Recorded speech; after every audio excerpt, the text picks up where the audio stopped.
Hello friends and constant readers, my name is Emily and welcome back to my channel. If you are new here, I make bookish videos on fantasy literature, children's literature, and Stephen King. Most recently, I have been in the middle of a Dark Tower reading project. Link to the series will be in the cards if you are interested in that. I am currently starting a Stephen King book club, the Red Rum Book Club, with my patrons, and we will be reading through the first 6 works in Stephen King's bibliography, starting with Kerry. So if you are interested in more Stephen King content, I will provide all the links either in the cards or in the description box down below. Without further ado, let's get into The Institute. The Institute is Stephen King's newest book. It was published in 2019. What I personally care about as a reader and as a reviewer of books is what the books are doing, what they are saying, how they dialogue, the intertext with other works.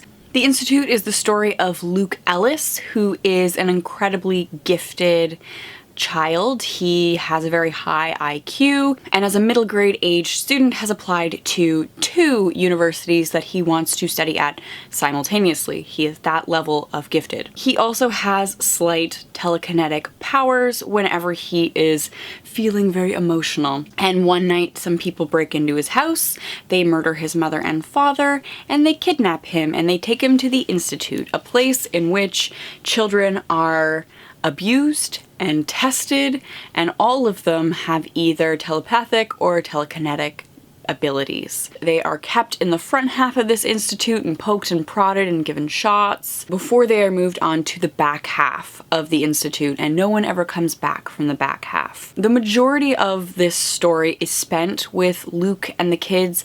Occasionally we get a perspective flip to the villains of the piece, the doctors and the staff who run the institute, and we sort of get a little bit of a snapshot into what they are doing, what they believe they are doing. The other piece of this narrative comes in the front and back half of the narrative. The book opens with Tim Jameson, who is an adult, a former cop who has been, I guess, dismissed from law enforcement because he shot a kid who was waving around like a fake gun. He winds up in this little hick town as a night knocker. He opens the book and then we don't hear about him for a very long time. I actually loved this book. If we look at the last decade, maybe, out of the new releases, I haven't been too super blown away by anything that Stephen King has produced. Oftentimes, I think there's a lot of potential in an idea, there's a lot of really excellent character development, and then there's just something that doesn't click right. Like, the ending of Revival feels like the wrong ending of a book. Some people love that ending. For me, that like huge book, there wasn't adequate payoff. Like, I love the character development, I love the build up, but the ending just fell flat for me. The Outsider was the same. There was a cool seed of an idea, but it wasn't well executed, and then the ending just felt like a mess. Sleeping Beauties was again a mess, and I do have a video on that as well. I'll link the Stephen King playlist. That'll probably be easier than trying to link these individual videos. Obviously, I've read all of these books, I've been interested in all of these books, and I have enjoyed certain aspects of each of these individual stories, but I don't particularly feel called to pick up and reread any of these books. The Institute, my friends, I would actually reread. I really enjoyed the kids. I enjoyed the camaraderie between the kids. Maybe part of that is because of my love for It. It is one of my favorite Stephen King novels. It is probably one of the only Stephen King novels that actually scared me, unsettled me, and I have a lot of love for the child friendships in those books. For whatever reason, King really excels at writing kids. I think this is true for the short story The Body, that child group dynamic, right? I love those. And I think he excels again with The Institute. The relationships that are happening between Luke and Kalisha and Avery. Oh my gosh, I love Avery. Avery is just so adorable, and I love that Like Luke sort of takes him under his wing. They have like a brother relationship and it is just so cute. And it's the kids that we spend the majority of our time with. I mean, part of this book is witnessing kids being grossly mistreated, absolutely abused by an institute that positions itself as like a necessary for the greater good institute, but all of the people within the institute are really sick. They enjoy causing people pain. They enjoy hurting people. And because some of these kids are telepathic, they can really get a sense of what's going on in these adults' brains. I think the Institute would have been a horrifying read if I'd read it when I was 10, when I was reading Pet Sematary and Christine. Like, I think the fact that these are kids in a medical space, and like most young people, unless you're like some separatist anti-vaxxer, most kids have visited a doctor. By the age of like 10, they have probably been pretty sick, maybe broken something, like they've experienced the medical institution, and that in and of itself is a scary thing. Like the few times that I've had to go to a hospital as a child and as an adult have been really scary. Like you have to trust other humans with your body.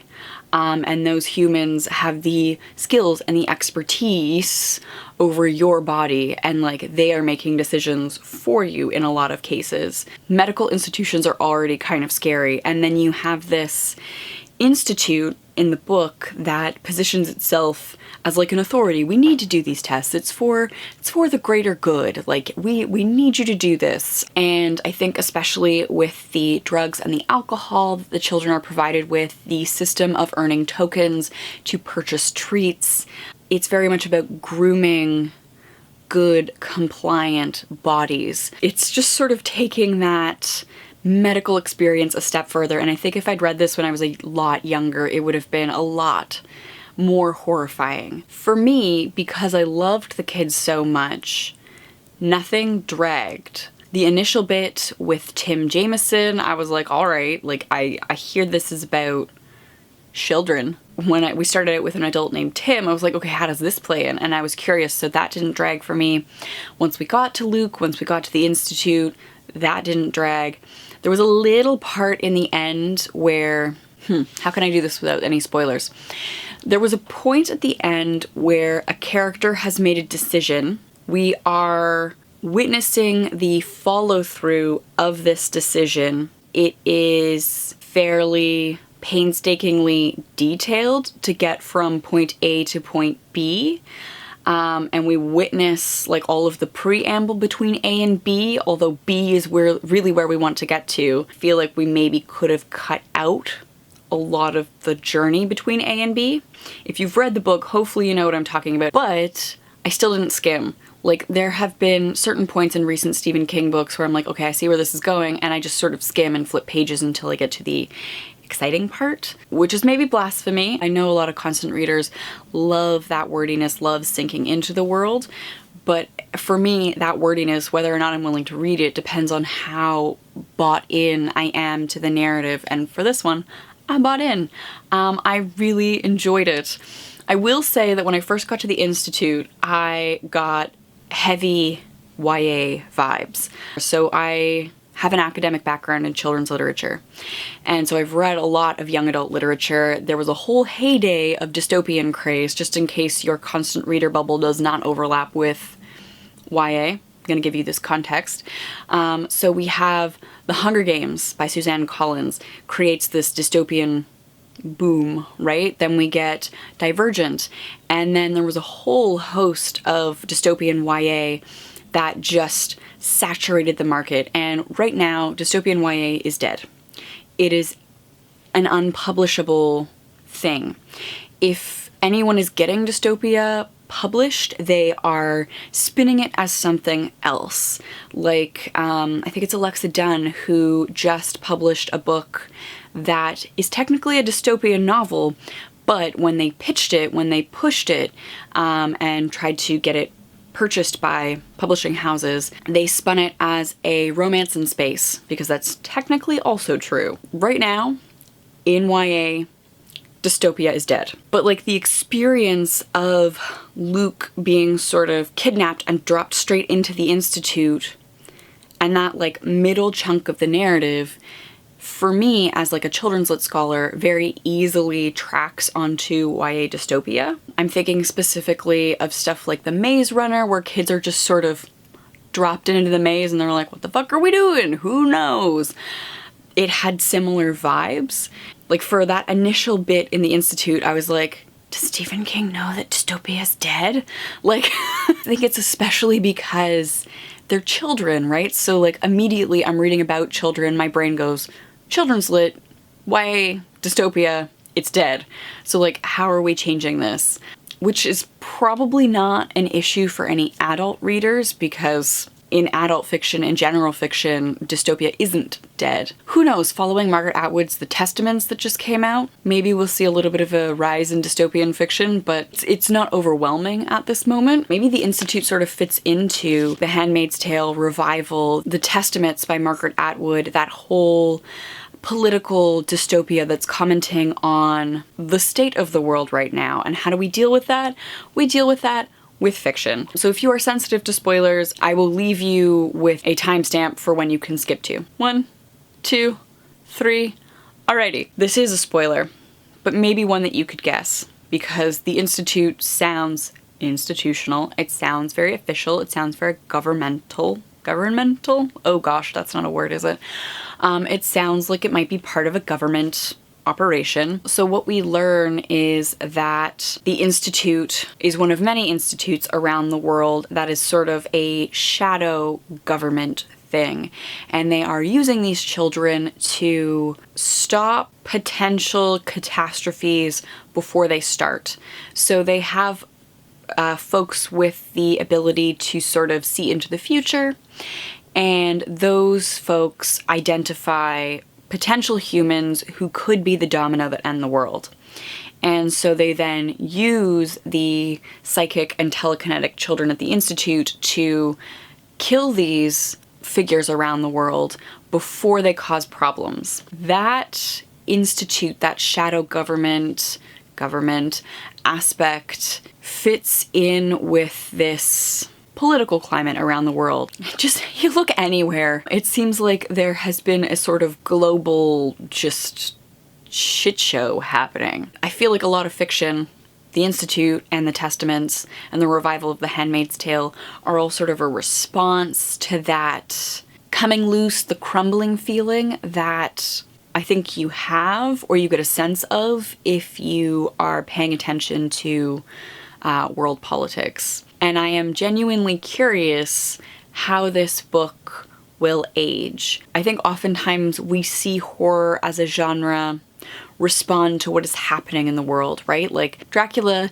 could be read as a response to Victorian sensibilities around sex, right? The reemergence of the zombie genre can be read as a response to this capitalist consumer society that we live in. Horror genres, horror monsters, whatever the it thing in horror is at the moment, emerges as a response to something going on in our society. You have these children with powers as weapons.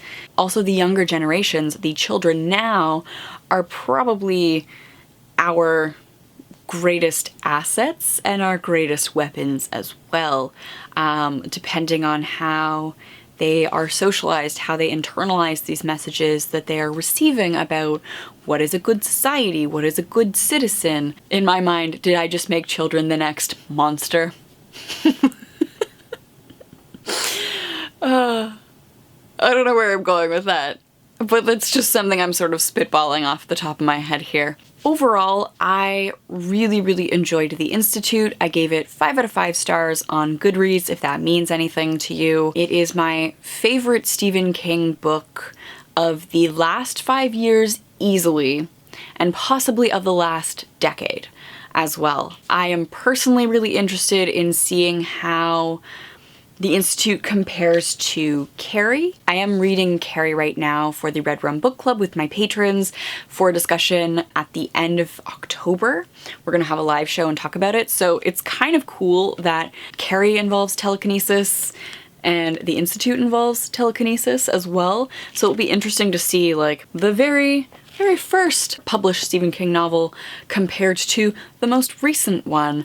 That was not planned at all on my part, but I am interested to see how a supernaturally gifted young person functions in Kerry compared to the supernaturally gifted children in the Institute function. If you want to join in on the discussion, it is open to patrons at all tiers, so for as little as $1, you can join the book club, get access to the Discord group where we're chatting as we go, and you'll have access to the live show as well. Do let me know your thoughts on the Institute in the comments down below. What did you think of it? Did you like it? Before we go, we have to thank my patrons. Thank you, patrons, for making videos like this and long-form content possible. I really appreciate the work that you are enabling me to do. If you are interested in supporting the channel and having access to patron perks like the Red Rum Book Club, early access to videos, your name in the credits of the video, links to the Patreon page are in the description box down below. Thank you all so much for watching, and I will see you soon. Bye!